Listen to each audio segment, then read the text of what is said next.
Okay, Assalamualaikum and a very good morning, everyone. I would like to wish you all a very warm welcome to the forum today on clinical toxinology, bites and stings. My name is Shafiq, and together with my friend Subashini, we are both third year emergency medicine science students from the National University of Malaysia, and we will be the moderators for today's forum. So before we start our forum, we would like to thank all the participants that is present here today for this webinar. Special thanks to Associate Professor Dr. Ahmad Khaldun and Dr. Amiruddin from the Emergency Department, Faculty of Medicine, the National University of Malaysia, as our advisors for this forum. Ladies and gentlemen, for your information, our forum today is a collaboration with the Remote Envenomation Consultancy Services, RECS, Malaysian Society on Toxinology, Clinical Toxinology Special Interest Group, the College of Emergency Physician, also the National Poison Center Malaysia, and the Malaysian Biodiversity Information System. So for further readings, you may log on to the websites that we shall pin in the comment section below. Okay, we have a lineup of a few speakers and panelists who are such great experts in this field or interest. We'll be hearing from medical doctors, specialists, and also medical professors in this field. Let's first introduce the first panelist from our forum today. First, let's welcome our Dr. Muhammad Naim bin Abdul Razak. Dr. Muhammad Naim is a doctor, prolific writer, and outdoor enthusiast. He received his medical degree in 2011, University Science Malaysia. Membership and fellowship in emergency medicine under a Royal College of Emergency Medicine, United Kingdom in 2021 and 2022. Fellowship of Extreme and Wellness Medicine from Wilderness and Extreme Medicine Society in 2022, and Fellow of Academy of Wellness Medicine from Wellness Medical Society in 2023. So next we have Dr. Hong Yuan Su. Dr. Su started off his medical studies as a doctor in medicine at the Tsinghua University in Taiwan, and he is currently a director of disaster medicine, Department of Emergency at the Ida Hospital in Kaohsiung, Taiwan. He's also a medical advisor of the Fire Bureau Medical Team of Search and Rescue Squad in Kaohsiung City Government. He is also a lecturer at the School of Medicine for International Students and School of Chinese Medicine for Post-Baccalaureate at the Aishou University in Kaohsiung. Dr. Su's expertise is in the area of emergency medicine, toxicology, disaster medicine, and emergency medicine services. He's also a major contributor in many academic publications. Next, we would like to welcome Dr. Zainal Abidin bin Muhammad Ismail. Dr. Zainal is a consultant emergency physician in Hospital Tengku Ampuan Afzan, Kuantan, Pahang. He's also the state head of service for the emergency and trauma services in Pahang. He is currently the vice president of the Malaysian Society on Toxinology, MST, and also the consultant for Remote Envenomation Consultancy Services, RECS. He has a special interest in emergency medicine, clinical toxinology, and also pre-hospital care and disaster medicine. He's conducted several educational programs and life support courses for students, healthcare providers, and the public.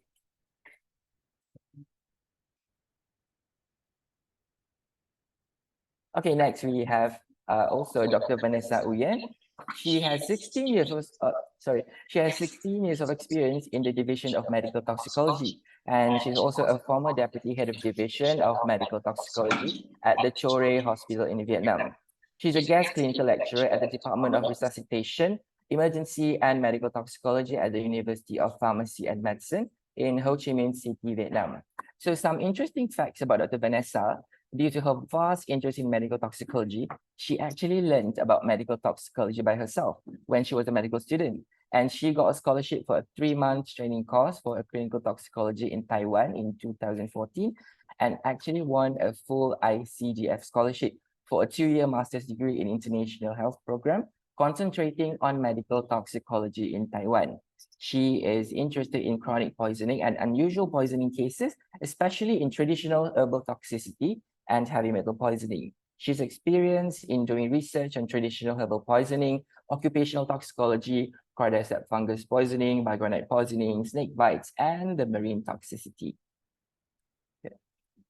Okay, ladies and gentlemen, let's start off with a brief introduction about today's forum. from Mr. Javindran. For your information, Javindran is also a third-year student in Emergency Medicine Science, National University of Malaysia. Please welcome Javindran.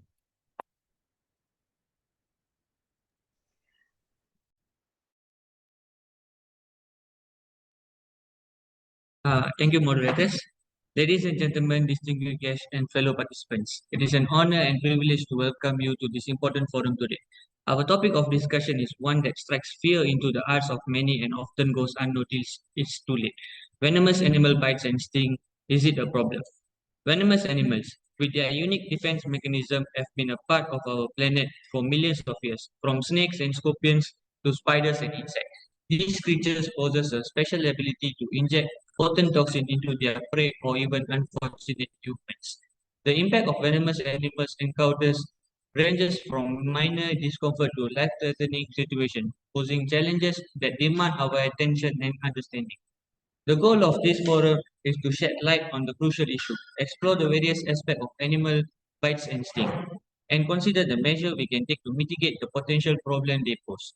We are fortunate to have distinguished panel of experts who will share their knowledge and insight, helping us better comprehend the scale of this issue, its impact on human life, and its implication for biodiversity and ecosystem health. We must acknowledge that venomous animals play an essential role in maintaining the balance of ecosystem, but their interaction with human, whether accidental or intentional, have far-reaching consequences. We will explore topics ranging from first aid and medical care to preservation of venomous species and value of coexistence. As we embark this forum, let us remember that knowledge is the key to understanding, respect, coexistence. In order to address the issue of venomous animal bites and stings, and to work towards solutions that benefit both human and animal population, it is our collective responsibility. I urge everyone here to actively participate in this discussion, to ask and to express their opinions. Together, we can raise awareness, dispel myths, and find motivative ways to address this issue effectively. Let this forum serve a platform for enlightenment and collaboration as we speak and to answer the questions. Venomous animal bite, instincts, is it a problem? I appreciate you being here and I'm looking forward for a fruitful discussion. Thank you. Okay, thank you, Mr. Javindran, for the introduction. Without further ado, let's start the forum. The topic of discussion of the forum today is on the animal bites and stings. So shall we discuss what are the species and types of animals that actually can cause the detrimental effect on the well-being, as well as how these poisonous bites and stings are being clinically managed in the field as well as in the hospital. So Shafiq, what are your thoughts on these topics? Thank you, Suba. I think that this topic of interest is quite under-discussed, especially in the medical curriculum, as we don't have much exposure in the clinical management of envenomation. Actually, I've read an article by our Prof. Khaldun. He actually mentioned that in an epidemiological study on a snake bite incident in Malaysia, there's about 400 to 600 cases of snake bite per 100,000 populations annually. And I think that's quite a number of cases here in Malaysia, actually. However, we still have other envenomation cases from other marine creatures, for example, jellyfish, as well as arthropods and arachnids. Basically, there is a very important need for us to recognize what are the species that are venomous. So let's start off the forum, and we would like to ask a question. So how do we recognize the characteristics of venomous species? Thank you very much for the question. So you're asking about how we recognize the characteristic of the venomous animal. Yes, I think there's no blanket rule of identifying to say what are the special characteristic of venomous snakes that can be according just based on the words, because the venomous snake needs to be identified from the experts who are able to identify the species, whether it is venomous or non-venomous. The previous, I think before this, most of us probably had been shared with the textbooks or some of the texts to say that some characteristic is a features of venomous snake. For example, a triangular shape of snake, it should be as venomous or called a pit viper, or the hooding snakes, it will be the venomous snakes, or the colorful snakes, some sort of that. Or sometimes someone may describe the venomous snake of with the two fang mark on the bite mark. But based on our experience, and it's actually that rule cannot be used anymore, because some of the species, even though the triangular shape is not venomous, and then some of the snakes with this characteristic, when it is hooding, so sort of hooding, it's not necessarily a cobra, or it's not necessarily not necessary as a king cobra. And some of the snakes with this it has a pattern of stripe, or a pattern of a ring, or banded snakes. It's not necessarily a crate. So it is very difficult, and very difficult for us to say that which snakes it is non-venomous, which is snake non-venomous, just based on words descriptions.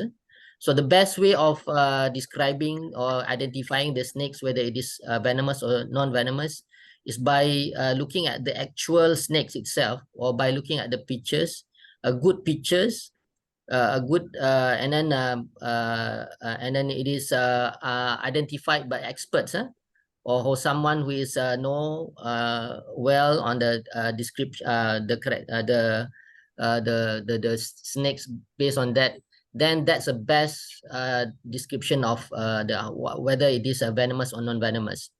That based on the anatomical features, but based on the signs and symptoms, if you're unable to identify whether the snakes is or the creatures is venomous or non-venomous, but based on the signs and symptoms, if patient develop characteristic of envenoming, for example, someone who is bitten by snakes, in which we are not able to identify it, but based on the wound, we noted that there is a dermal necrosis and patient develop neurotoxicity, then most likely patient has bitten by a venomous snakes, i.e. it is most likely it's in Malaysia, example, so it's most likely is Naja species. So as a summary, we cannot say simply looking describe whether the creatures is venomous or non-venomous just based on words description. The best is by the actual species specimen, or based on the good pictures, and as well as the envenoming or signs and symptoms of envenoming. Okay, thank you. Okay, thanks for the information, doctor. Okay, next question will be on the does the amount of the exposure of the venom leads to the more severe clinical presentation on the patient? In my experience, it is yes. If for venomous snake, it's the severity also depend on the volume of the venom when the patient exposure with the snake. For the previous and also for the previous question, so I think that we can for example, in Vietnam, we have about 6 or 7, seven kind of venomous snake. So I think based on when the patient come to us, so based on the clinical signs symptom, I think we can recognize what kind of snake that the patient has exposure on, what kind of snake by them. When we look at the wound of the patient, and I think for the clinical characteristics, I think for example, for you, for medical student, you just remember we have 2 kinds of characteristics of snake bite. The venomous snake. One is the hematotoxicity, and the second one is neurotoxicity. So in general, we just remember like that. And then for hematotoxicity, and then what we need to check on that patient. So the patient will have a disorder, the coagulation disorder. And another patients for neurotoxicity, so we should remember and we should watch the patient very carefully because the patient can have a respiratory paralysis. So that's very important because the patient can die immediately if you don't care about it or you don't mention about that. So let's see. We don't need to remember many things very detailed because if you are a physician or when you take care of the patient, you will know. But in general, just based on the clinical sign symptoms, so we can know.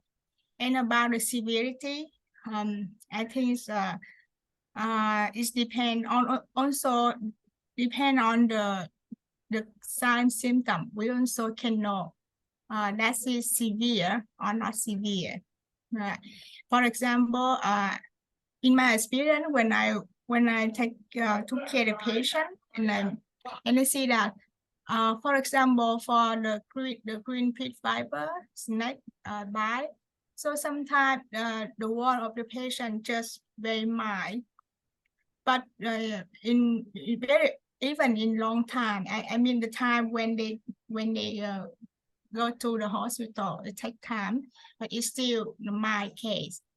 But some case is just a short time. For example, I see just 5 hours or 6 hours, something like that. But when they went to the hospital, so I see that the wound will be very severe and swelling very fast. But so that case is severe case. So I think it's for the volume venoms much or less. So I think we should yes, because we cannot measure how much, I mean, how many volume by already that, but I think that we can depend on the sign symptoms. So we just assess if whether it's severity or severe or mild. So and I think if we measure, even we measure the venom, do we need to do that or not? I think I'm not sure about that, because some of researchers and some of questions they can answer if we know how much the venom, how much the venom into your body, so that they can decide how many anti-venom or how many vial anti-venom, so they can give the patient something like that question. But I think it's still difficult, right? Because it also depends on the lab and also on the knowledge about the venom. So I think I don't know if it can be held for clinical or not, but in reality, look like when we have experience, so we can know and we can guess how many vial for those patients. Because we can have experience and we can have the rule or the feeling that when we can stop the venom. Yeah, for example, if the patient have a coagulation disorder, severe coagulation disorder. So in my experience, in my case is here. For example, the patient can use about 15 to 20 vial of Trimeresurus arbolaris vial and antivenom vial. But for example, for king cobra, for example, some patients, so just maybe just one vial. This is, even they have a paralysis for respiratory failure. And the patient could take about 5, yeah, about 5 or 2 or 5 or maybe 10, even 10. Yeah, 10 vial, I mean 10 vial of antivenom for neurotoxicity. So this is and every time we can give the patient every time for this depend on what kind of antivenom. So you can choose for 5 vial or just 2 vial for each time, and then you watch the patient. Yeah, you follow up the patient every about for example, for coagulation disorder, we can follow up the patient about 6 to 8 hours. We can check the blood state again to make and see what happened. It improved or not. We need to give more or not. And even in reality, sometimes I see that for that patient look like severe, and severe, and after I give the antivenom, and I see that the coagulation disorder improved, but it's still something not really normal. It's still something look like mild coagulation. For example, PT can still increase a little bit, or IPTT still happen. Yeah, and also for example, blood plasma still a little bit decrease, but at that time, so maybe we can consider in this time we need to give more antivenom, or we should stop. So that's also making for the treatment. This is also difficult, yeah. Because and this is sometimes I post on the group and ask your experience. So in this case, so I should stop it or I still continue. Yeah, so that's it. I think so when you have more patient, and if you have more case, something like that, so you can have experience. You can wait, and then after several days, it become better. It become normal again. So I think that's also experience. We need to know when we can stop. Yeah, sometimes it's still very mild, the coagulation disorder, but still we should not give more. Okay, So maybe my experience. maybe Dr. Hung would like to add on how's the experience of such a thing in Taiwan.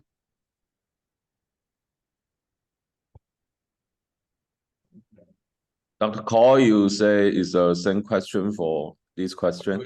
Yeah.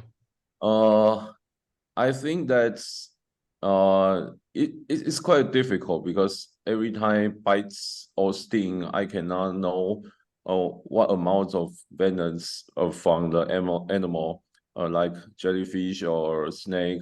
It is quite difficult to assessment. But maybe we can use the sign and symptom to assessment is severe or not. And I think that according to a Rex record, we can see that there's one thing is how many times the snake bites, the times, like 1 time or 2 times. I think it is a parameter to measure. And so I think it's a condition when does a patient bite and where does the patient bite and the sign and symptom and what kinds of animal. Like if it's crate, I think crate venom is most severe than pit viper in some condition. So the animal and the venom's potency and the bites times, I think, and the sign and symptom, I think that's a parameter we can measure. Is my answer for this question. Maybe Dr. Jack, Dr. Naim would like to add on. How do we do things here actually managing venomous? Yeah, the question is very interesting because it was asking whether the numbers of parts correlate with envenomation or not. So first of all, we need to know that not all bites of sting resulting in envenomation. So some bite of sting might be ineffective because of many problems. Like one is the area of the sting. For example, like in the jellyfish sting, if you are being stung at the palm of your sole, the chances for envenomation to occur is a little bit more lesser. And the number two, it could be that the venom apparatus or the stingers of the animal is not effective. It might be broken and so on. And having multiple bites and sting will definitely increases the chances of the venom load to get into your body is one. And then the number two, it also depends on whether the horse or the human is specific to the venom or not. For example, like a term that we used to use is that like non-venomous animal, referring to the colubridae, for example, the snakes. But sometimes the snake is venomous. It's just that us, we are not sensitized to the venom. So if you've been stung, if you've been bitten by the snakes and you get the venom load into your body, it might not causing severe reaction or not. And then the number three is that it also depends on how much venom inside the stingers or inside the animal itself. For example, like if you're talking about the small insect like the hornet being stung by one insect might be causing a lesser envenomation as compared to severe envenoming by 50 hornets. But if you talk about the other snake, the bigger snake like Naja or King Cobra, definitely one bite, if it is effective, can deliver much venom into your body. So the question is very interesting, but it depends on few conditions. So one thing does not fit all. So that's what I would say. Okay, Dr. Zainal, would you like to round up this question? Yeah, okay. If the question is about the amount of venoms injected, does it increase the severity of the sign and symptoms? Yes, it is about, it's like a dose of a medication. If you give a small amount, the effect will be probably just minimal. If you give more than that, then it will give effect more than that. And if you look at the for example, for King Cobra, the mechanism how it bite you. Sometimes it bite and grip, and then it chews, and then it inject more venoms. So to wrap up, yes, the answer is yes. The more the venom is injected, the more signs and symptoms will develop. And even sometimes if the sign is the envenoming can be prolonged, Okay. And that reflect also on the amount of antivenom that may be given to the patient. Yep. Okay, so it's all about antivenom just now. Dr. Vanessa said we just start with 2 bars or 4. It depends on where you are. What is your initial dose of antivenom? So if you are in Malaysia, for example, we use antivenom from Thailand, we give empirically. So empirically means we don't know what is the exact amount of venom in the body, but we can treat it based on the response of the patient to the antivenom that we give. So we can use kind of a general idea how much antivenom or how much venom is expressed in the first bite. And of course, if it's 2 bites, there will be more venom. So each antivenom has a label saying how many antivenom, how much antivenom it can neutralize. So you can calculate from there. So this is all empirical. We don't know exact amount of venom in the body, but we treat empirically through the signs and symptoms of the patient and also the response to them. That's why it's very, very important to closely monitor the patient before the antivenom, also obviously after the antivenom as well. Okay, all right. So go back to moderators. Other questions? Thank you so much, Prof. Khaldun. So in the management of a snake bite, for example, do we have any specific time frame or like a golden hour to serve the antivenom? Yeah, open to Dr. Zainal first, maybe. It's a golden hour. You heard about golden hour in trauma, but how about animal bites and stings? Is there a golden hour? yes. This as soon as when you get the envenoming sign and symptoms, but not as a prophylactic treatment. So what I mean, when you got a snake bite, without the sign and symptoms of envenoming, it is not indicated to give antivenom. So do not to panic to give antivenom if patient do not develop any sign and symptoms of envenoming. Or what I say is a significant sign and symptoms of envenoming to give antivenom. So the soonest once you get indication for to give antivenom, yes, that is the best time when you want to give the antivenom. And some species that you have to give early as soon as possible. For example, crate. You have to give once you patient develop signs and symptoms, you have to give fast. Because for crates, once it's already damaged the neuromuscular junction, this one, even you give the antivenom, patient might goes to the deep neurological deficit or paralysis quite long, quite prolonged. So to answer that, yes, there is once you get a significant indication, you need to give as soon as possible. But if you delay, it's okay. Once if there is any indication, it's not okay. But it is once it is indicated, yes, please give as soon as possible. Okay. Okay. Thank you.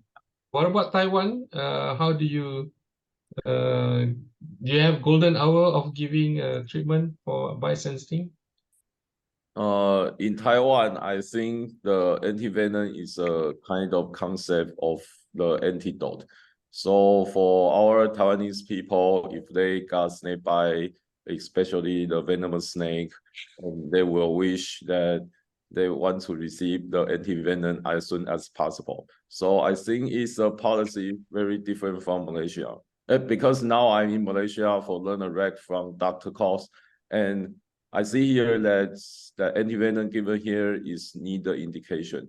So I think it's a very important concept is if patient having the severe sign of symptom, we have to give the antivenom as soon as possible. But I think it is not a concept of the golden time. But if patient needs, if patient got bites by snake, they have to go to the hospital as early as possible.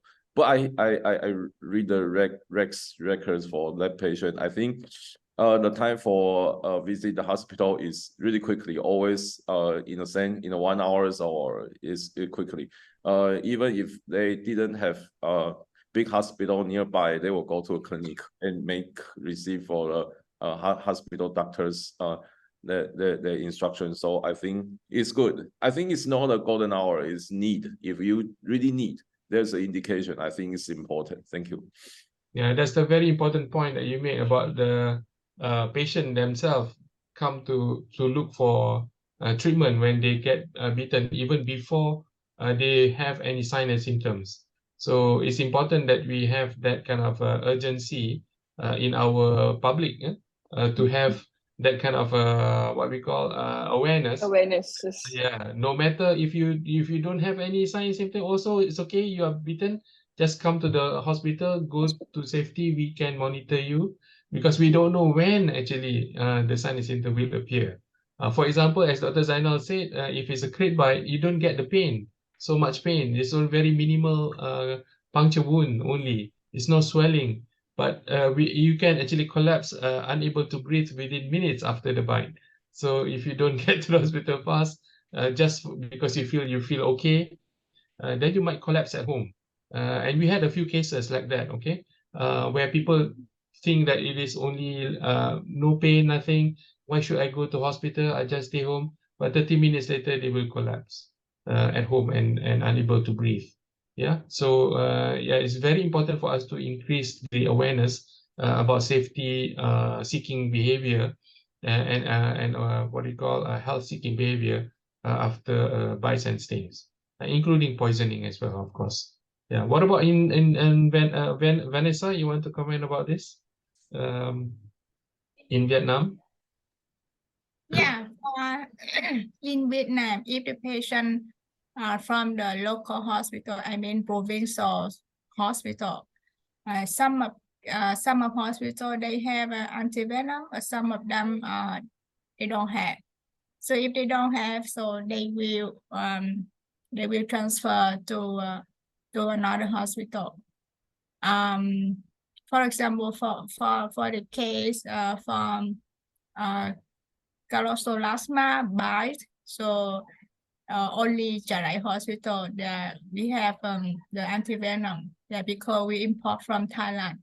So for provincial hospital they don't have. So let's see the reason why. If the patient have a Calostolastma bite, so they will transfer to Charai. It takes time, and for those case maybe severe, yeah, morbid, and for the using antivenom, I think in Vietnam also follow the indication based on the clinical signs symptom.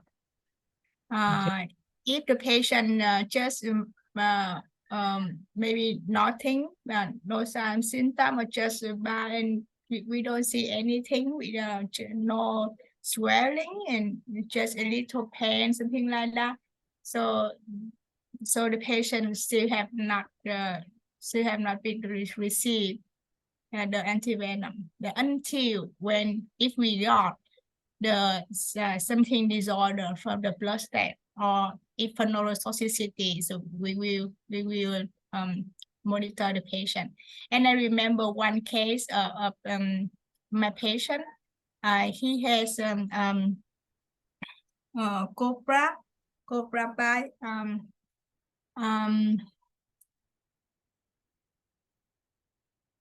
And he told me that because at that time we know that because he is a very expert in determine the kind of snake.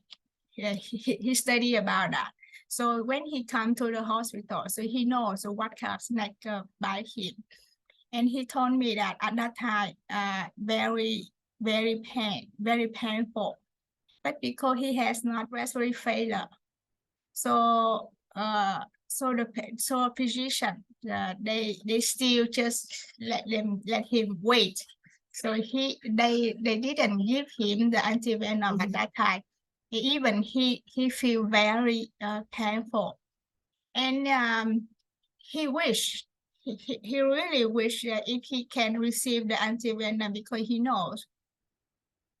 But the physician still said that until he has the respiratory failure or paralysis, so they will give him the antivenom. So to him he told me that to him at that time is very terrible to him because he feel very tired later, because at that time he nearly respiratory failure, or because he feel very weak, but still not respiratory failure. So physicians, he just wait. So I mean, I told you this story because I think that if the patient, if we know already what kind of snake, and we know that, and what we should listen, what the patient complain, and we know, and we see some symptoms, so and we should give the antivenom as soon as possible for the patient, because for that patient he must stand a lot of painful. And also even before he has a respiratory failure, I mean, the patient should be very tired at that time. But if we still wait and we have that for indication, we should wait until the patient have respiratory failure. So we will give the antivenom. So I think this is something not really good at that time. Okay, so I agree with Dr. Ho in Taiwan. I think we can we can, if we know already, so we can give as soon as possible. It could be better. Okay, Naim, what about you? You go for prophylaxis every snake you give or not? Right. This is very interesting question. Or even Uh, jellyfish as well, for example. Okay, the things I would like to just discuss about the jellyfish things, right? The venom of the jellyfish, we take a box jellyfish, the Chironex species. The size of the venom are much more smaller compared to the snake venoms. And when someone gets stung by the jellyfish, it covers such area that thousands, millions of venom load will enter the body. So that's why that if you look at the literatures about the antivenom in case of jellyfish, there's a lot of controversial, and they said that by the time that we give antivenom to the patients, that it is already too late because that the venom has go to the target organ, causing damage. In case of jellyfish, is the jellyfish toxin cause the membrane damage and cause side effect to everywhere of the body, especially the lung and the heart. But then they even question that if you want to give box jellyfish antivenom, it should be a step, which after being stung, then you need to give the box jellyfish antivenom. But again, the controversial here is that if you look at the literature search, that not all jellyfish stings, including the box jellyfish, causing severe envenomation. Again, the question arises is that sometimes it might be because of the host response towards the venom load itself. Right. And then the second thing is that we need to consider is the side effect of the antivenom. It is a protein based, it is not without side effect. It can cause anaphylaxis, it can cause a delay serum reaction later on, and so many other things that we do not know. And the other thing that we need to understand that giving antivenoms also need monitoring. It needs resuscitation areas. So, and then again, in case of jellyfish stings, whether you give antivenom or not is still controversial because they said that the antivenom itself might not work and the other supportive treatment, for example, like if the patient develops severe cardiorespiratory complications, the intubations, the vasopressors, the adequate amount of fluids, whether to restrict or to give more is playing a role in managing the patient with jellyfish stings. And for the snakes, I do agree with Dr. Zainal that for me, I think that we need to give it according to the clinical signs and symptoms. Because snake venom is a little bit special. One, it is a bigger, and then the second thing is can get deposited in your subcutaneous tissue. For example, the especially the vipers, meaning that if you give the antivenom has the half-life, and so do the venom itself. So if you give too early, for example, like in the case of pit viper, the antivenom is already inside your body, but then the venom itself is still stuck under your subcutaneous tissue, and this might not really work. So that's why the timing of antivenom it needs to be tally according to the pathophysiology of the venom itself and how the venom acts on your body. I think that's a bit of my opinion on this. Okay, so that's very interesting because yeah, you're bringing the down to the molecular level. It is true that most of the antivenom that we give it acts in the circulation, right, in the blood vessel. So that's why you get sometimes some people wait until there's a systemic envenomation sign symptoms, then only they give. But they are also suggesting that depending on what type of antivenom, how it is manufactured, will also determine how it can actually penetrate into the tissue or not. So, for example, the antivitamin, or for example, the pit viper, the rattlesnake antivenom in the US, they are using a smaller molecule of the antivenom. So they say it can go into the tissue better compared to, for example, the the one from Thailand, which is it's a bivalent. So it all arbitrarily thought about. But the most important, I think, is about monitoring the patient, knowing there is if antivenom is to work, it should be given as soon as indicated. So for you to get that indication, you definitely need to monitor the patient very, very, very closely. So otherwise, you will not be able to pick up the indication for giving the antivenom.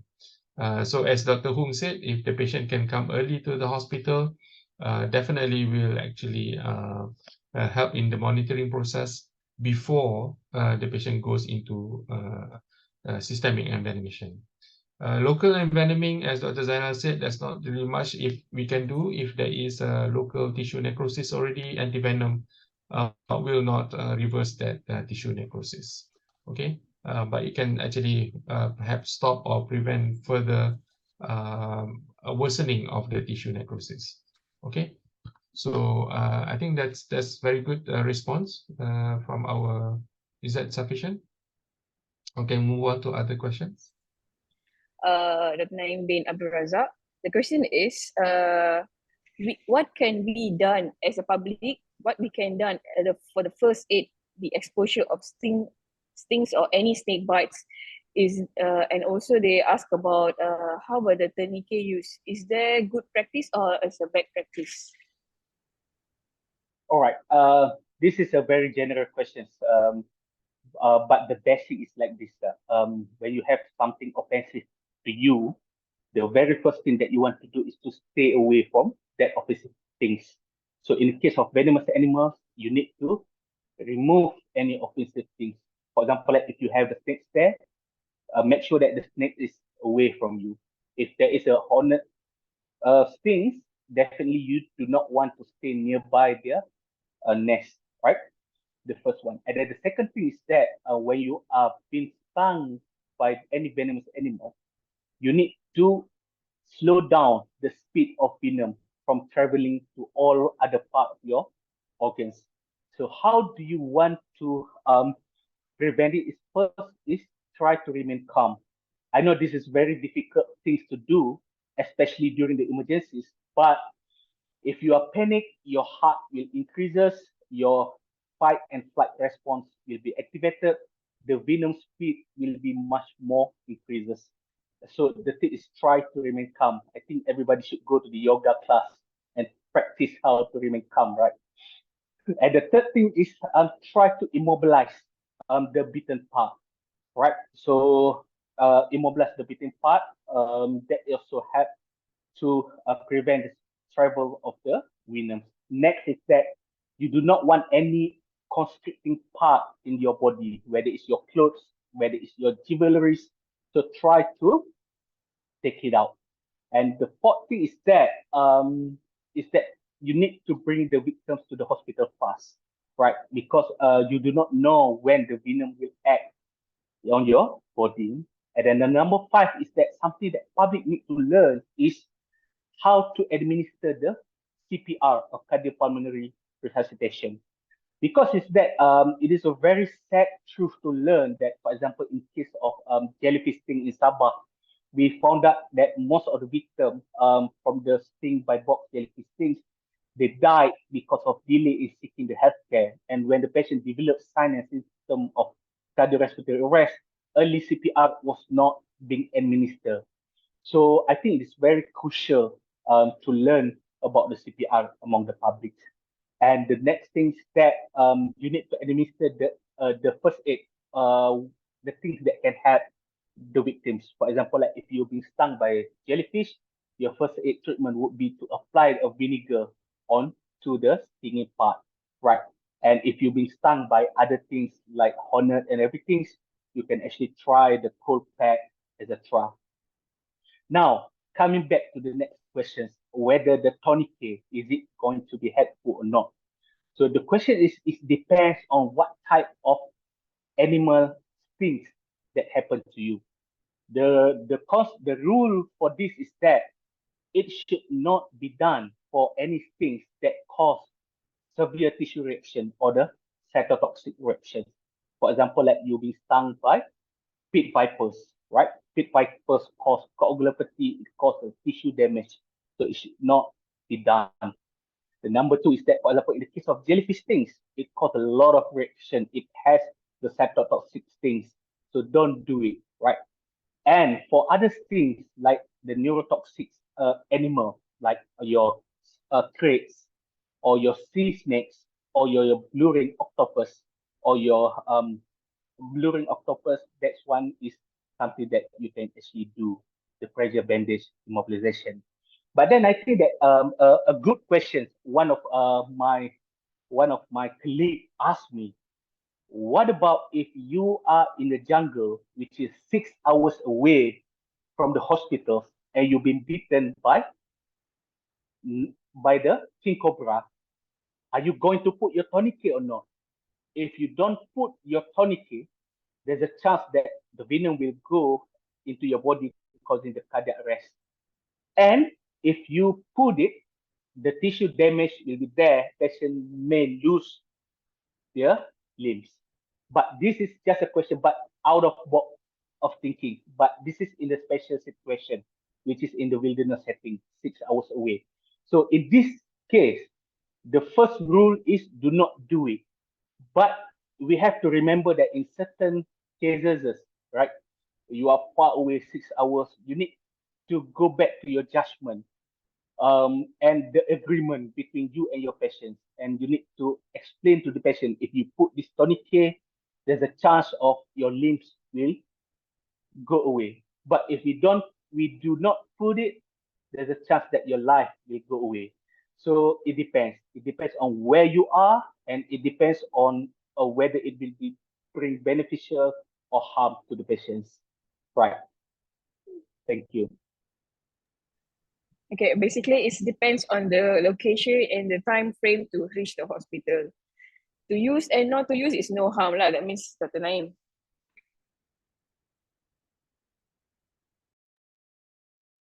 Oh, right.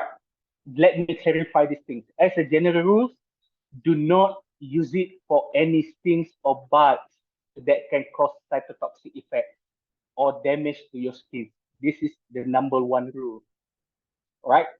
So it depends on the type of animals, right? In the case of snake bites, if it is a viper, if it is a king cobra, if it is a spitting cobra, don't do it. If it is a crate, if it is unidentified snake bite without significant tissue damages, you can do it. In case of jellyfish, don't do it. So that's a general rule, the number one rule. But what I'm just try to make us think is that what happens if the bites occur in a very far away from the hospital. So you are dealing with a very dilemma in which that in this time, you need to think what are the benefit and harm that it will cause to the patient. So sometimes in the wilderness, the concept is different, that sometimes you need to give treatment that goes against the standard principle of treatments in order to save life.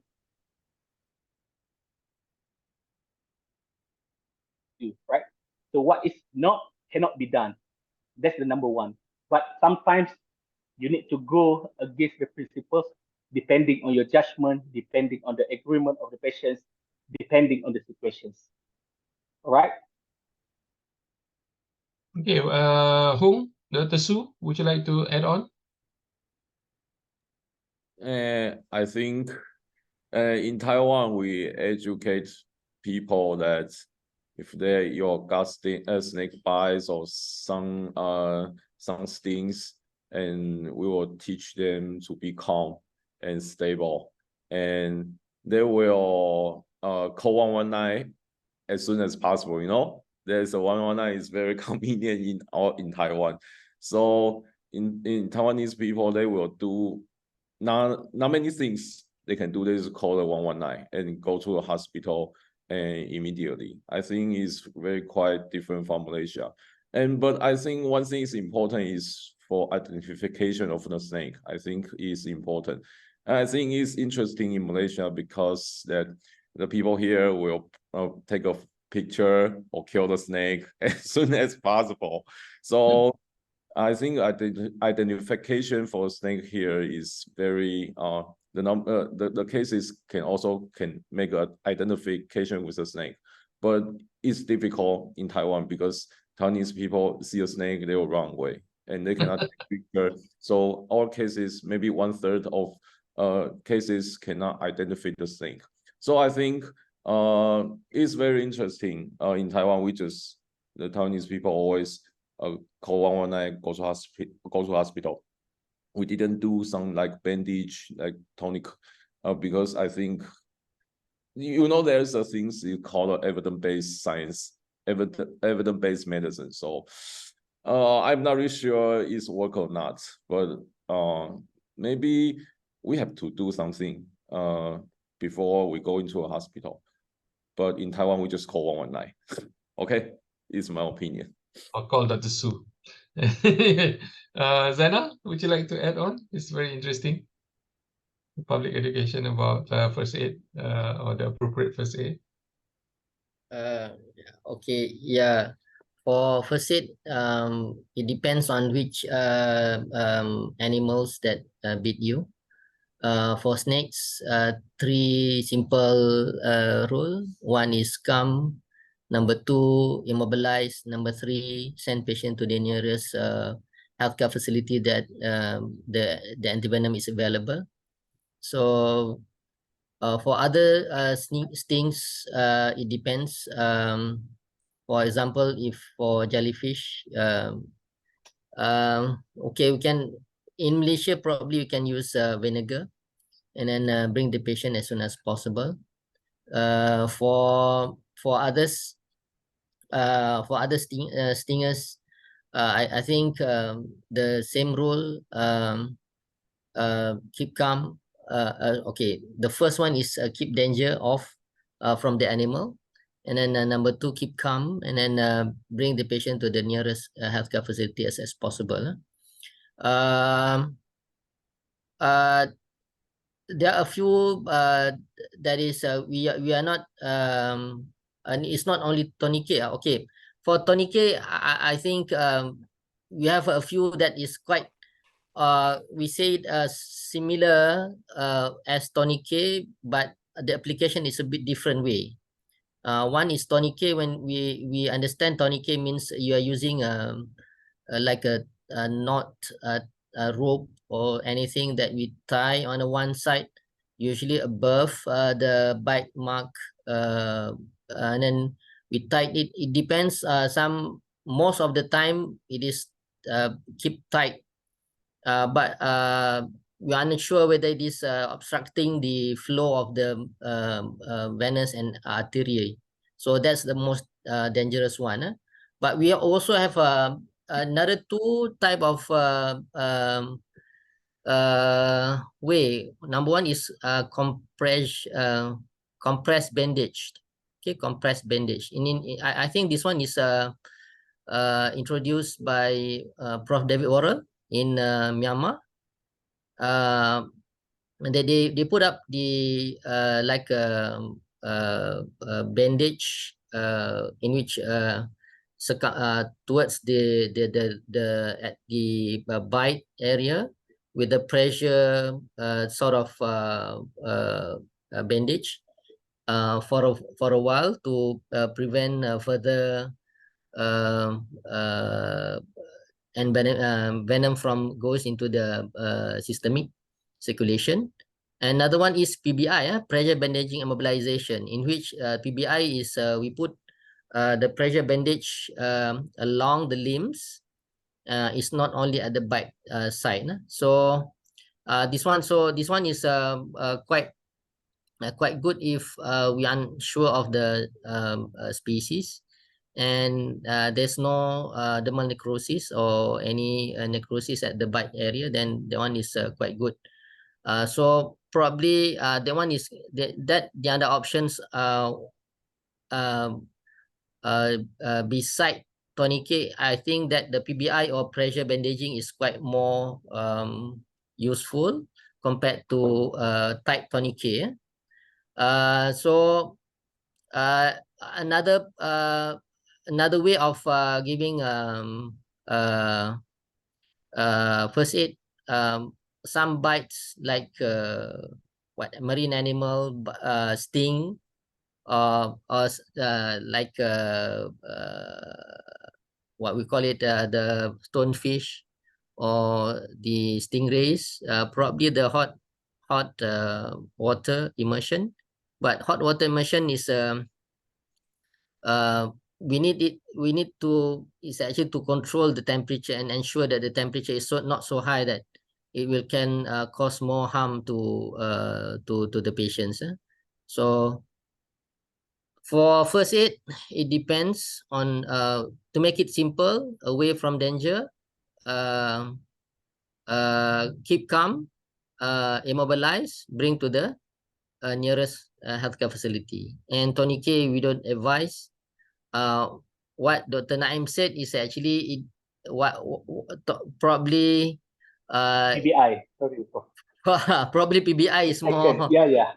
yeah, PBI is more appropriate rather than tourniquet. So a general rule, just tell the publics, easy for us, no tourniquet. That's all. Yes. Sorry, What about in doctor. I think I have slip of tongue. It's actually about PBI. You were talking about tourniquet just now. It's actually on PBI. Actually, yeah. So there are different things. So it's very important to understand that some of these so-called first aid instruction that we give, like for example PBI, like the one that Prof. David was suggesting, and also those require training. You cannot. Where do you find elastic bandage in your house or outside in the garden? You can't find it. So it's not really, that should not be the first thing that comes to your mind. It's actually to go to safety as soon as possible, right? So not really applying a tourniquet is fine. Not really applying a bandage is fine. Try to immobilize. Just reduce movement is okay. Doesn't have to even apply the, break a stick and so on, put a immobilizer. It's time consuming. So it's the best thing as what we want is to be like the Taiwanese maybe, call 999. Okay. We can, you already have, going to hospital first thing in your mind when you have that incident. Well, what about in Vietnam? Do Vietnamese call emergency number, or do they go by themselves or call a taxi, Grab? For education, public education, no, we don't have that program. Yeah. So what is the instruction for the public that you give normally? Pray? So the patient usually they just go to the hospital. They can call taxi, but rarely, because in province or hospital, it's very far. So they just take the bike, and for example, if their relative or someone go with them, so they can just take the patient behind on the bike.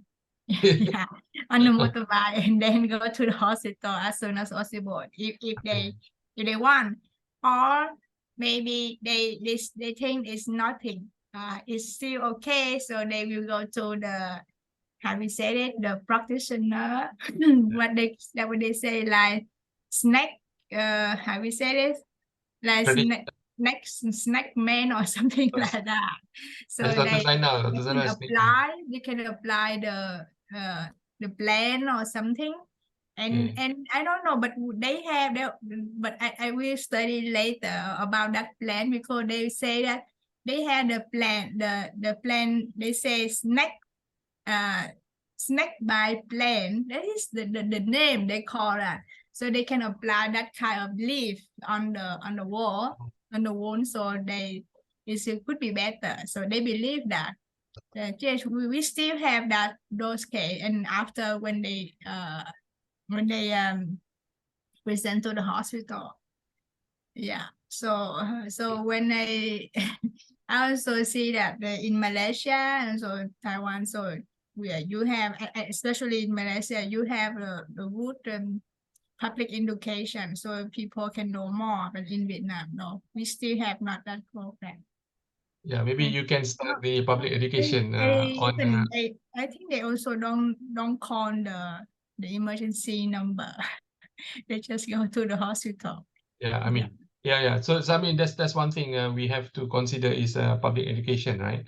Public awareness is very, very important on how we want our public to access our services easily. So how we can facilitate that and do no further harm from the due to the incident. Okay. Yeah.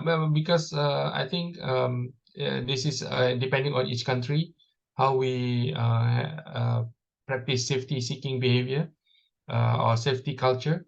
That will actually determine also the outcome of the incident. Okay, so first aid, if you want to give, make sure that is appropriate because different country will have different animals and therefore different way of approaching the treatment pre-hospital. But I think in every country we want is people to go to safety as soon as possible. Okay, all right. So any other questions? Yes, Prof. We have another question. Anyway, thanks for the important notes just now. It's important to know how we have to handle the cases. The next question is to Dr. Hang. The question is there any specific protocols to initiate anti-venom therapy? And is there any contraindication for that? Your question is indication for the antivenom and the side effect of the antivenom? Yes, doctor. Yeah. I mean, like, is there any, how do we know that, okay, we can start the antivenom and when to start the antivenom? I think this, this question you ask me, I have a different and another type of style treatment strategy than Malaysia, because here I think you have the protocol and the indication and consultant for snake bites, and you have step by step, like patient have the systemic invasion or severe tissue necrosis, you can give the antivenom. But I think in Taiwan we didn't have any like kind of protocol or strategy for antivenom given. We just a patient with snake bite and we have to give antivenom if there's a venomous snake. But it depends on patient's severity and the doctor's experience, because some doctor didn't have many experience for snake bite treatment, so they will give more. Maybe I give 4 vials, I can cure the patient, and some doctors maybe give 10 vials, can cure the patient.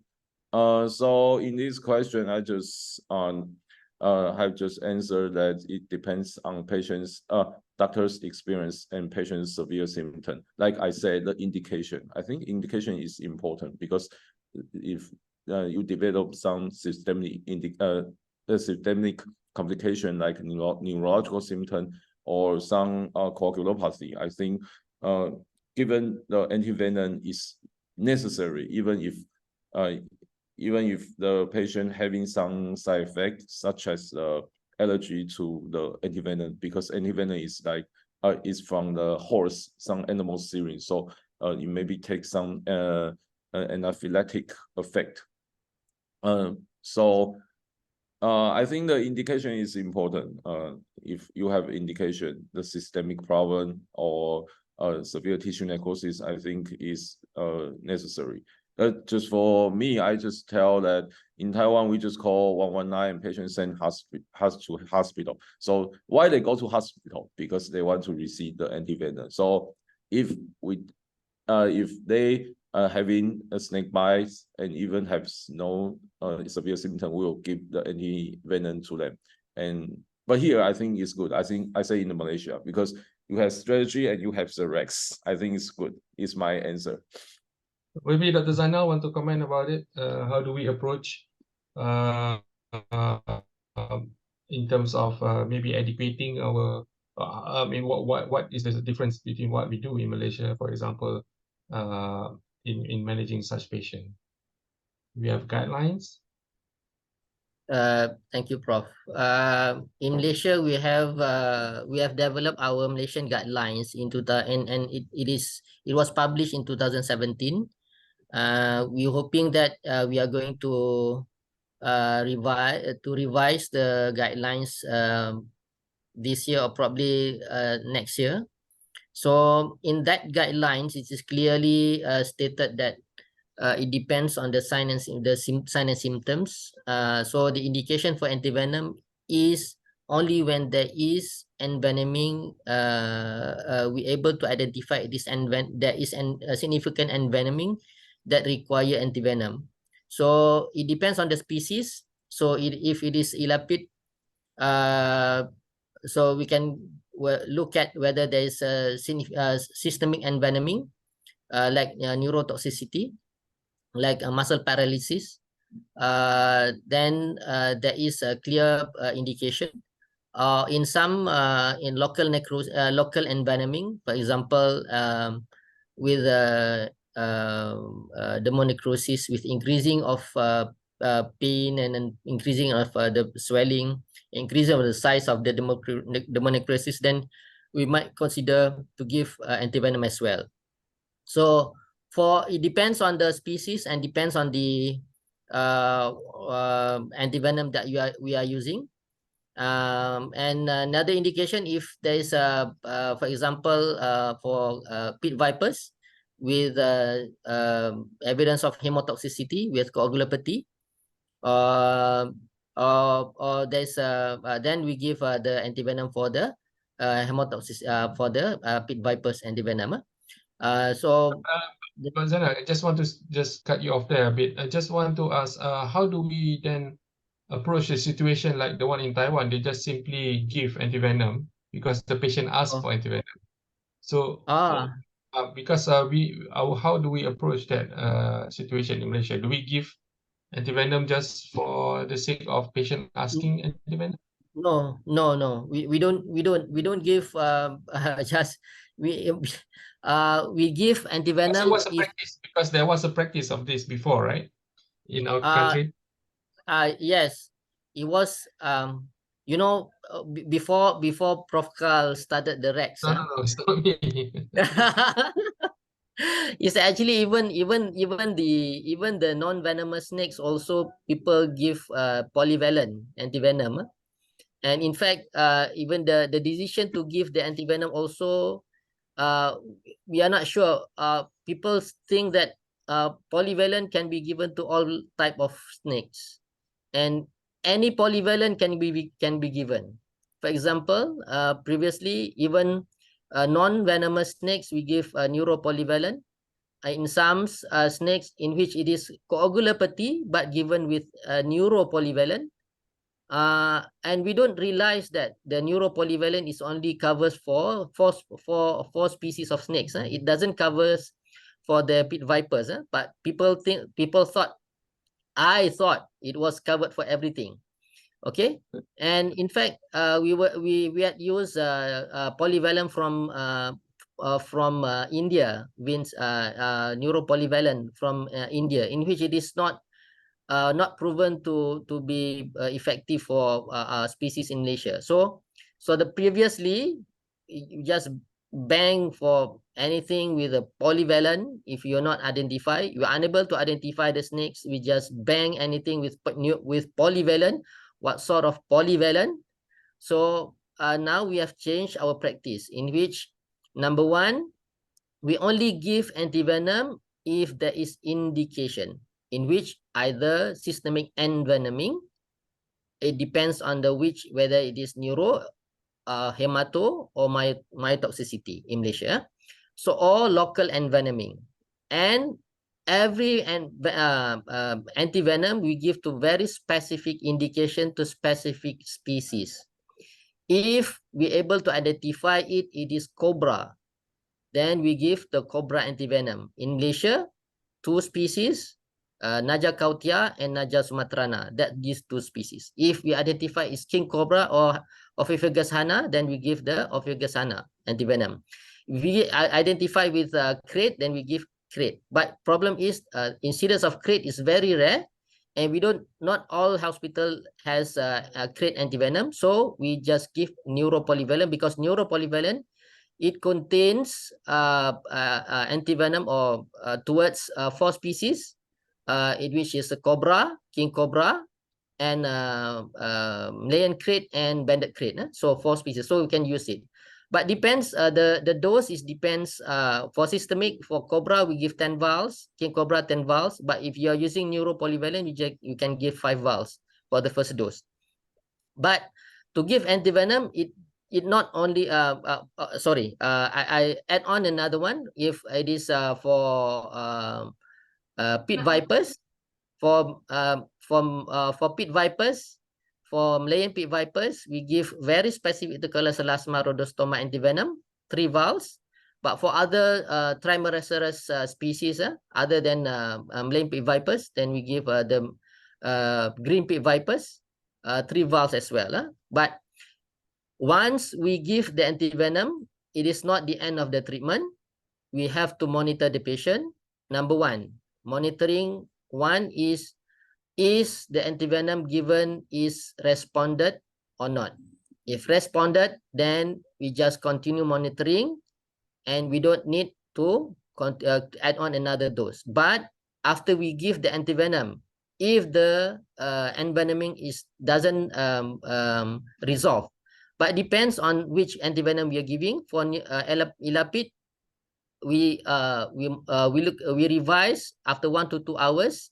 If doesn't resolve, then we can add on another dose. But for the hematotoxicity, then we usually monitor after 6 hours. At 6 hours, if doesn't resolve, then we add on another dose. The third one that we have to monitor is any reaction or anaphylactoid reaction towards the antivenom that we give. So what if there is any, then we have to treat the anaphylaxis, but we don't stop the antivenom. We withhold the antivenom until the reaction is resolved. Then afterwards, we continue the antivenom with a slower rate, and to ensure that we able to counter the venom that is already in the systemic circulation. Okay.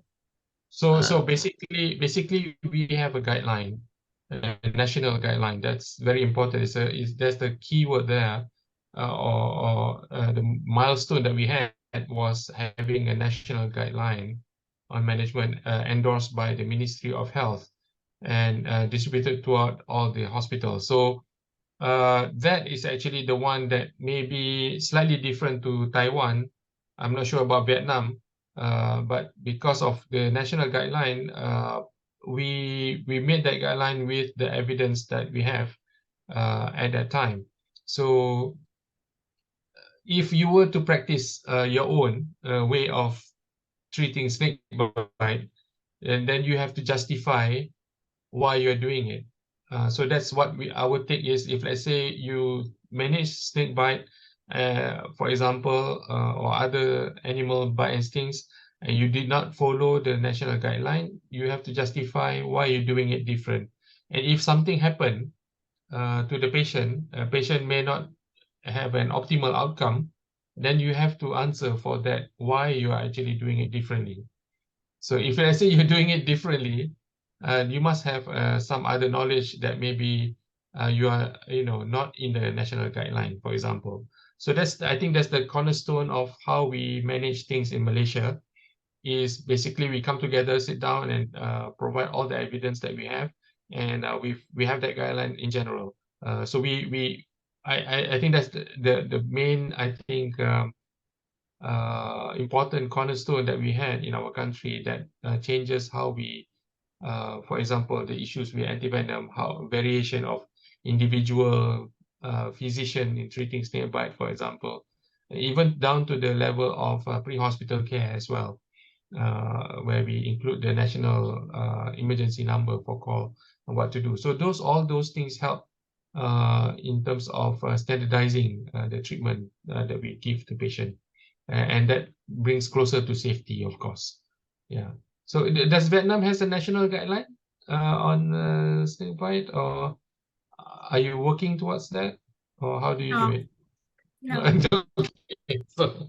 So every doctor will have their own guideline, and that's the danger. Yeah, it's just from Chennai Hospital, so Yeah. I mean, You can imagine. I mean, not actually standard guideline, so. Yeah, so there's a problem. So if sometimes what happened is, even for us in Malaysia before, people look for guideline from the US. Treating a pit viper, treating a rattlesnake, they do treating snake, but here in Malaysia it doesn't make sense. So that's what happened. People use all kinds of references which is inappropriate for their country. So that's why you have to make your own national guideline. Thankfully, in Malaysia we did that, but it was based in principle on the WHO guideline as well. So yeah. So if you don't have your own, you follow the WHO guideline, is much better. Okay, so other questions? That's very interesting discussion. Thank you. Okay, next question is refers to Dr. Vanessa. The next question will be, are the antivenom suitable to all ages, especially neonates and pediatrics? You mean for pediatrics?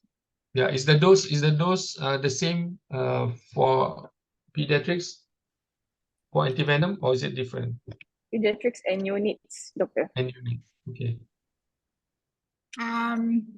I have no experience for children in children because my patient is adult only. So but I mean but I think that in the children hospital, so they also use antivenom for the children. So I think but I will share you later. I'm not sure about the dose. Yeah, but yeah. Dr. Su, what about Taiwan? Yeah, I think this question for children's antivenom is always we ask in our conference in Taiwan, and I don't have many experience for children, maybe only one or two. I think the dose is the same, I think. And I want to tell that I reviewed the case in Malaysia. There's so many child and children here has snake bite. So I think it's better answered by the Dr. Nado, I think. Okay. So Dr. Naim, maybe Naim want to talk about those in antivenom in children? There's no specific difference in terms of dosage for pediatrics and also adult, because the antivenom is about the venom load and how much it can neutralize. And the problem is that we cannot quantify the exact amount of venom load that enter the patient's body after being envenoming. So we just relying on the clinical signs and symptoms. So if it is a severe envenoming, the dosage is the same thing as if it is a local envenoming. So there's no differences between the adult and also pediatric dose. Okay, Zainal, you want to add on a bit more? Yeah, the dose is the same. Whatever the age group you are, the dose is the same. There's no contraindication once there is any evidence. Once there is evidence of envenoming, but when you ask about neonate being envenomed, being bitten by snake, then I think you have to report to police because so far we don't have any neonates been bitten. But I think if neonate been bitten, there's something odd is happening. Is something weird, something weird. Thank you. Yeah, this is quite a bit neonate is from what age to what age? Zainal?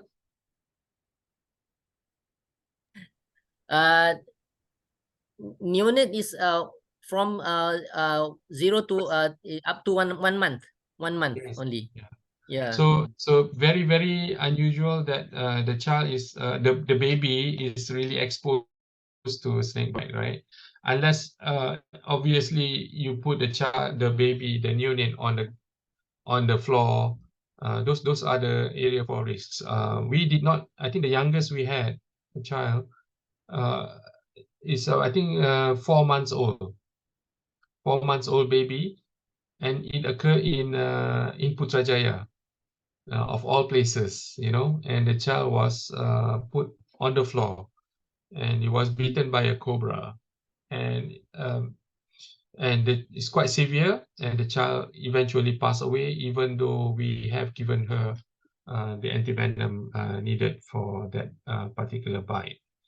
But she had developed multi-organ failure, and there's nothing much that we could do to save her life. So that's the youngest that we recorded in Malaysia through the REX consultation.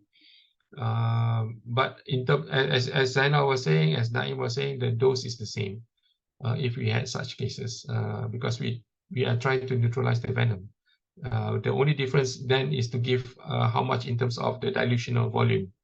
The volume for children, obviously, you have to count according to the body weight of the child when you are diluting the venom, the antivenom. Slightly different from adults. Okay. Yeah. So that's it. Any other questions? Thanks, Prof. Thanks to all other panelists. I have the last questions. Okay, if let's say how to manage a lady in third trimester who is a pregnant lady, which in third trimester came into ED emergency department, unconscious and no pulse, and had a post snake bite, venomous snake bite. Is there any probabilities to save the child first? This is a snake bite, right? Pregnant lady snake bite. Yes, snake bite. Yeah, but came into Okay. ED unconscious, no breathing. Yeah. Okay. Dr. Who? Dr. Su? I think this question is very difficult to answer. It needs, or it's too unique, I think, can be made case report, I think. Because I have the case report before is about Yeah, but how would you manage it? How are you going to approach this dilemma? If this case, I will think that your first assessment is a snake bite or not, and second, is there have any gynecology problem or not? If necessary, because it's a third trimester, I think the child delivery is the first you have to consider first, and then give the pregnant woman the antivenom, I think is necessary. And another is the ABCD, keep airway, and hemodynamic, I think is a strategy I can use. I will try. And it's important to discuss with the gynecology doctor, I think. Yeah, it's my opinion, yes. Yeah. Vanessa, what do you think? Pregnant lady, third trimester, bitten by a snake, collapse. How would you approach in your emergency department? Well, I think we do the same. Yeah, because it's next by, so it's severe. We need to consider about the antivenom. Yeah. Even for you mean pregnant woman, right? Yes. Your question like that, right? Yes. Yeah. I think the same. Okay. Zainal, you want to give a bit of insight into such a problem or dilemma? Basic principle, whatever the what I've said just now, if there is any indication to give antivenom, whatever the patient is, you just give the antivenom if indicated, even though patient had previously history of allergic towards the antivenom. Okay, so still you can give the antivenom. Okay, so for pregnant lady, whatever the trimester is, whether it is first, second, or third trimester, if patient known to have envenoming and collapse because of the snake envenoming, number one, A, B, C, D, E, resuscitate the patient, and then get line and give the antivenom as soon as possible, as adequate as possible.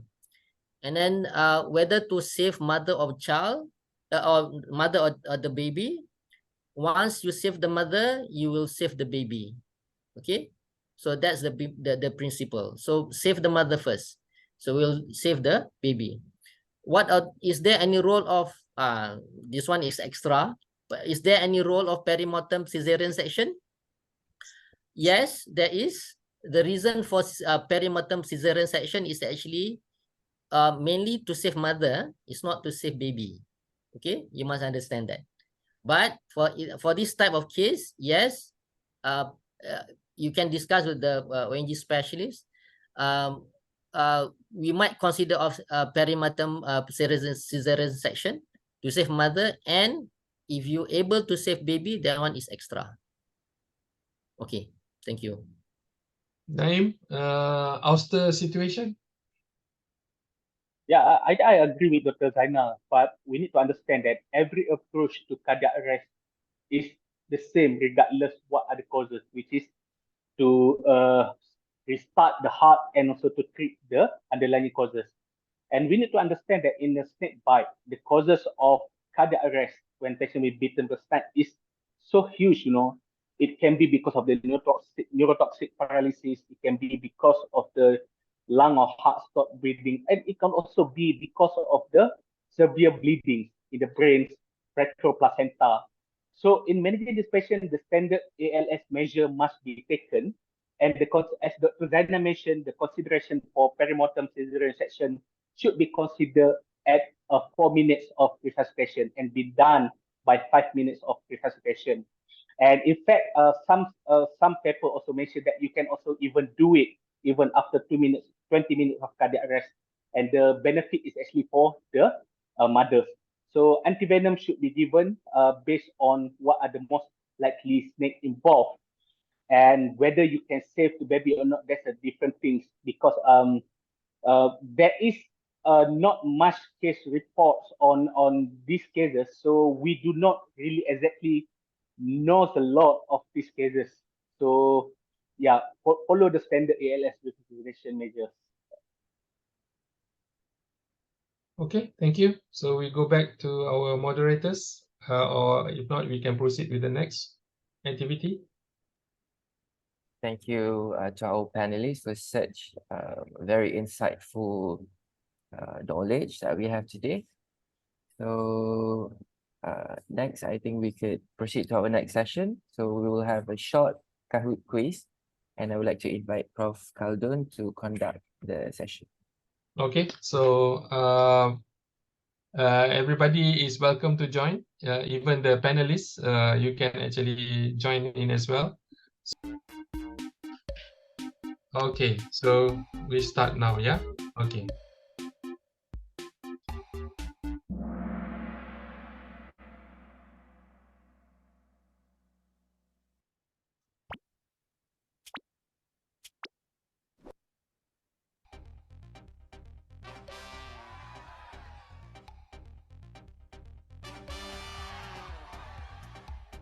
Congratulations. Congratulations, Green Hornet. Thank you, Prof. Khaldun. So congratulations to the winner. Congratulations, Green Hornet. All right, to all participants, please take some time to fill in the feedback form and the e-certificate form via the QR code provided. You may also click on the link provided in the chat box. Next, I would like to invite Associate Professor Dr. Ahmad Khaldun to give a very short closing remark, please. Okay, thank you so much for being with us this morning. It's a very interactive session. I know it's very early in the morning. It started a bit slow, but then I think as we move on, the forum, the discussion is getting more interactive and more, how should I say, more detailed. And I hope everybody benefits from it. So I would like to thank all of our panelists. I would like to thank our moderators, and also all of our students that are actually attending this program, and all of our participants, both national and internationally. Okay, so we hope to see you again in the next session. I hope you can stay connected with us in attending of our future programs. Okay, So that's it from me. Thank you and all the best. Have a nice day. Have a lovely weekend.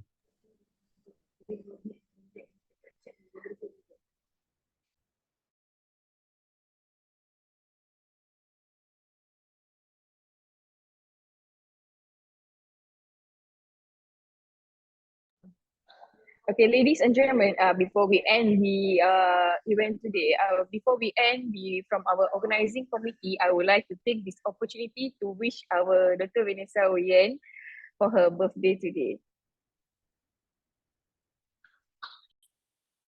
Thank you.